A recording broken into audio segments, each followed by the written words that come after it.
Ito yung mga sitwasyon na madalas na namamatay ng makina yung mga beginner, yung mga nag-uumpisa pa lamang mag-aral. So ang technique dito sa mga gantong traffic, yung medyo gapang yung nangyayari, first gear ang ginagamit.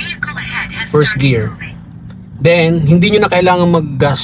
So, ang ginagawa ko dyan ay more on clutch biting point.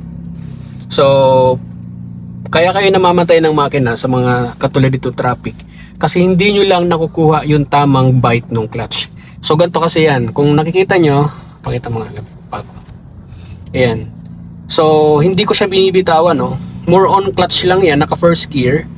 Aangat ko ng konti, gumagalo yung kotse natin. Ayan, nagpo-forward siya. Tapos pag inilubog ko siya, binalik ko siya sa baba, tumitigil yung kotse. Ayan. Angat ko ulit ng konti.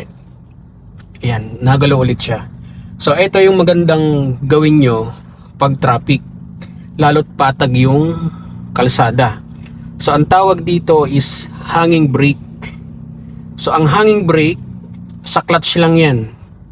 Ayun, naka-hold. So, nasa biting point.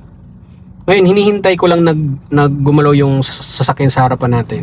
Pag umabante yan, iaangat ko ng konti yung clutch. Tapos gagalaw yung kotse. Ayan, pagalawin ko ulit. Yan.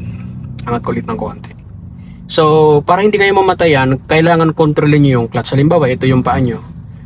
Kailangan pagbitaw nyo ng clutch ng konti, i-hold nyo siya. Huwag nyo yung totally bitawan dahil mamamatay yung makina. So, katulad ng ginagawa ko ngayon. Ngayon, kung talagang matagal yung gumalaw yung traffic, so ang gawin nyo, ilagay nyo sa neutral, tapos bitawan nyo yung clutch. Kung matagal gumalaw katulad nito. Kung gagalaw ulit siya, so clutch down, tapos ilalagay nyo ng first gear, then kailangan alisin nyo yung paa nyo sa brake. Kasi kaya siya namamatay, dahil pag inangat nyo yung paa nyo sa clutch na naka-brake kayo, mamamatay talaga siya. So ang pinakang magandang gawin, bitaw ng paa sa brake pedal, tapos angat nyo ng konti yung clutch hanggang gumalaw lang yung kotse. Pag gumalaw yung kotse, kailangan nyo siyang kontrolin, kailangan nyo i-hold yung paa nyo sa clutch. Ayan, katulad ng ginagawa ko. Ayan, so hindi siya namamatay dahil nakakontrol ako sa clutch.